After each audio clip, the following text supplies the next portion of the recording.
হয়রানির শুনানি, ঠিক এই অভিযোগ তুলে ধরেই এদিন জলপাইগুড়ি সদর বিডিও অফিসে বিক্ষোভ দেখালেন সদর পঞ্চায়েত সমিতির সভাপতি সহ তৃণমূল নেতৃত্ব। এবং এদিন তারা এই শুনানিতে আসা সাধারণ মানুষকে সঙ্গে নিয়ে এই বিক্ষোভ দেখান।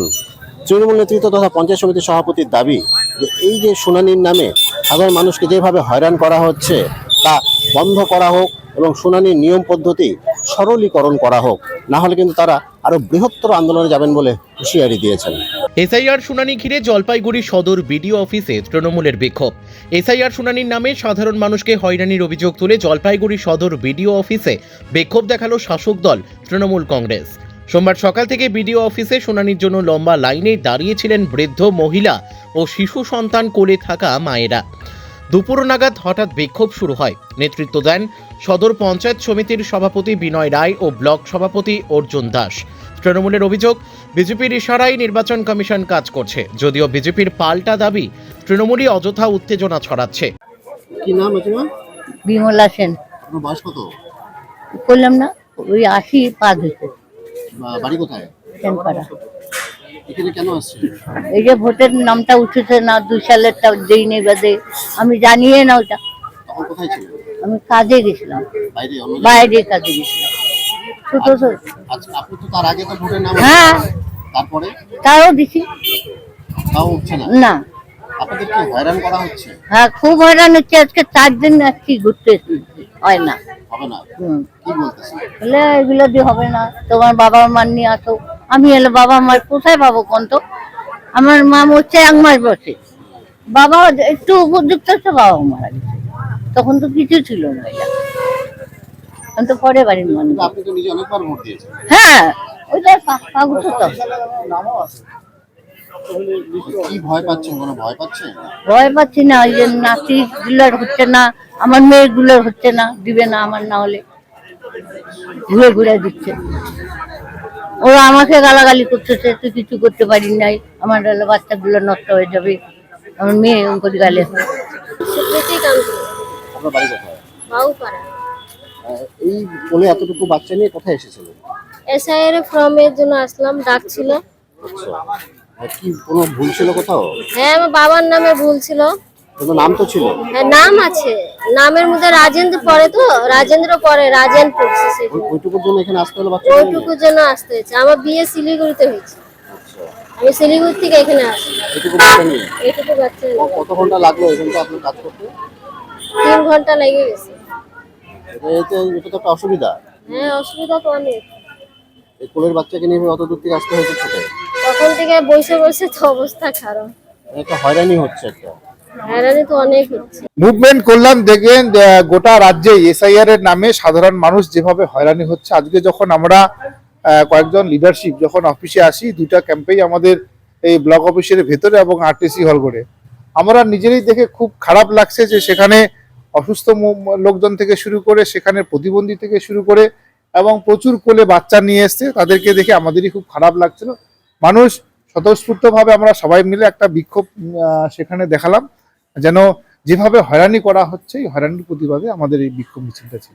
হয়রানিটা কি হয়রানি? সবাই বলছে হয়রানিটা কি? হয়রানি বলতে দেখুন, এবারে প্রথম দিকে একরকম ছিল যে যারা আনম্যাপড তাদেরকে ডাকা হয়েছিল, কিন্তু পরবর্তীতে দেখা গেল একটার পরে একটা এক একটা বুথে, কিছু বুথে 300, 400, 500 করে পর্যন্ত হিয়ারিং এর ডাকা হচ্ছে। যারা হয়তো সাধারণ কোনো আপনারা জানেন যে লজিস্টিক ইনডিসক্রিপেন্সির নামে যেভাবে হয়রানি করা হচ্ছে, এখন দূর দূরান্ত থেকে আসছে। আজকে সাউথ বেলুবাড়ি থেকে দেখলাম যে প্রচুর যারা আসছেন, এখান থেকে প্রায় 25-30 কিলোমিটার দূরে, সেখানকার বয়স্ক মানুষেরা, সেখানকার অসুস্থ মানুষেরা, প্রতিবন্ধী মানুষরাও এসে উপস্থিত হয়েছে। এটা কি হয়রানি নয়? আজকে দেখুন এক একটা কাউন্টারে গিয়ে কতজন লাইন, প্রত্যেক কটা কাউন্টারে গিয়ে দেখুন ভিড়, এক একটা বুথে কতজনকে দেওয়া হয়েছে, ফলে এটা তো হয়রানি। কি চাইছিলাম আমরা চাইছি যে বিষয়টা শুরু থেকেই আমরা আমাদের দলের নেত্রী এবং আমাদের দলের নেতা শুরু থেকেই বলে আসতেন যে এটার একটা সরলীকরণ যেরকম বিষয় ছিল, এবং যাদেরকে না ডাকলেই নয় তাদেরকেও ডাকা হয়েছে। আজকে ধরুন নামে আমরা দেখতে পেলাম যে অমর্ত্য সেনকেও ডাকা হয়েছে, তো তাকে কি ডাকা উচিত ছিল? যারা ভারতীয় সেনাবাহিনীতে দীর্ঘদিন ধরে কাজ করেছেন, আমাদের সমাজের বিভিন্ন স্তরের প্রতিষ্ঠিত মানুষ, তাদেরকেও ডাকা হয়েছে, কাউকেই বাদ রাখা হচ্ছে না।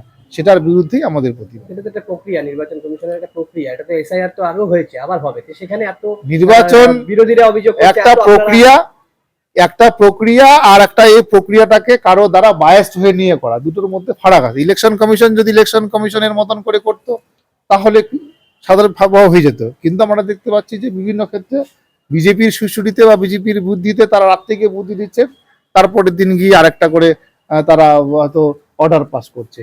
তো কারো সুশুরিতে গিয়ে সেটা তো ইলেকশন কমিশনের কাজ হতে পারে না। নিরপেক্ষভাবে তারা করতে, তাহলে হয়তো সাধারণ মানুষ এইভাবে হয়রানিও হতো। আমার নাম হচ্ছে অর্জুন দাস, আমি সদর ব্লক 2 এর প্রেসিডেন্ট।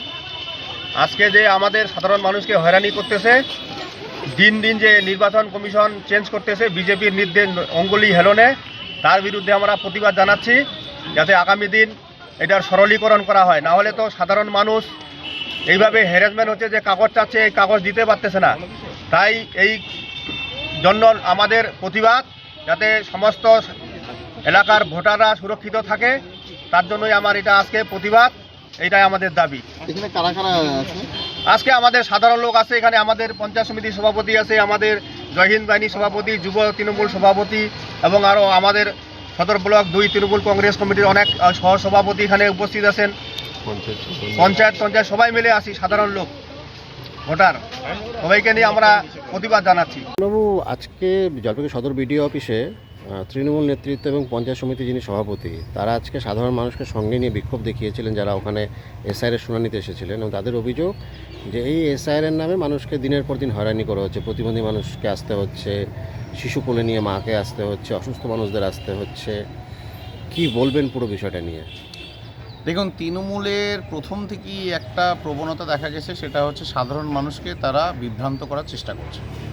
তারা দিনের পর দিন যারা এসআইআর সংক্রান্ত বিষয়ে কাজকর্মের সঙ্গে যুক্ত, বিএলও থেকে শুরু করে যারা হচ্ছে বিডিও অফিসে যারা এসআইআরের কাজকর্ম করছে, সবাইকেই তারা বিভ্রান্ত করছে, রীতিমতো হুমকি দিচ্ছে, এবং যারা হিয়ারিংয়ে যাচ্ছে তাদের মধ্যে একটা কনফিউশন সৃষ্টি করার কাজ এই তৃণমূল সরকার বা তৃণমূলের যে কর্মীবৃন্দরা আছে তারা দিনের পর দিন করে যাচ্ছে। এরা সুষ্ঠুভাবে এসআইআরটা করতে দিতে চায় না বা দিবে না, এটা হচ্ছে তাদের মূল লক্ষ্য। উপর নেতৃত্ব থেকে তৃণমূলে এই নির্দেশ এসছে যে এসআইআর নিয়ে মার্কেটটাকে গরম করে রাখা, আখেরে কিছু লাভ হবে না। এসআইআরে অলরেডি আপনারা জানেন 58 লাখের উপরে নাম বাদ চলে গেছে, মৃত voter, shifted voter, double voter. এছাড়াও যারা ম্যাপিং হয়নি তারা যদি নথি দিতে পারে তাহলে তাদের নাম থাকবে, যারা দিতে পারবে না কেন থাকবে তারা? যাদের এত দরদ উতলে পড়ছে তারা নিজের বাড়িতে নিয়ে রাখুক না। যাদের নাম এসআইআরে ফাইনাল লিস্টের পরে উঠবে না, তাদেরকে নিয়ে যদি তৃণমূলের এই কর্মীদের এত সমস্যা হয়ে থাকে, তারা নিজের বাড়ি বড় করুক। তারা তো চুরি করে বাড়িগুলো আর ব্যাংক ব্যালেন্স কম বড় করেনি। যাদের একতলা আছে দুতলা করবে, যারা দোতলা আছে তিনতলা করে। যাদের এই সমস্যা হচ্ছে তাদের নিয়ে সেখানে রাখবে, অসুবিধা কী আছে? ভারতবর্ষ থেকে কোনো সাধারণ বা কোনো নাগরিক ভারতবর্ষ থেকে কাউকে বের করা হবে না, সবাইকে নাগরিকত্ব দেওয়া হবে। সবাই ভারতবর্ষের নাগরিক যারা নথি দেখাতে পারে, এবং প্রত্যেকে ভারতে থাকার মতো।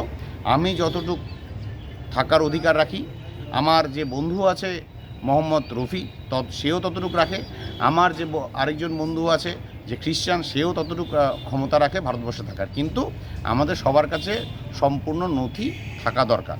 ভারতবর্ষের বর্তমান আইন যেটা বলে, সেই আইনে এসআইআর হচ্ছে, ইলেকশন কমিশন সেই এসআইআর সম্পূর্ণ করছে এবং কাজ চালাচ্ছে। আমি নিজে বিডিও অফিসে গেছি, সেখানকার বিডিও অফিসে যে যারা কাজ করছেন এসআইআর সংক্রান্ত, সম্পূর্ণভাবে সহযোগিতা করছেন এবং সবাইকে সম্মান দিয়ে কথা বলছেন এবং সবাইকে একটা সিস্টেমের মধ্যে এনে কাজ করাচ্ছেন। কোথাও কোনো রকম অসুবিধা হচ্ছে না। যেহেতু অসুবিধা হচ্ছে না, তৃণমূলের গা জ্বলাটা হচ্ছে ওই জায়গাটা।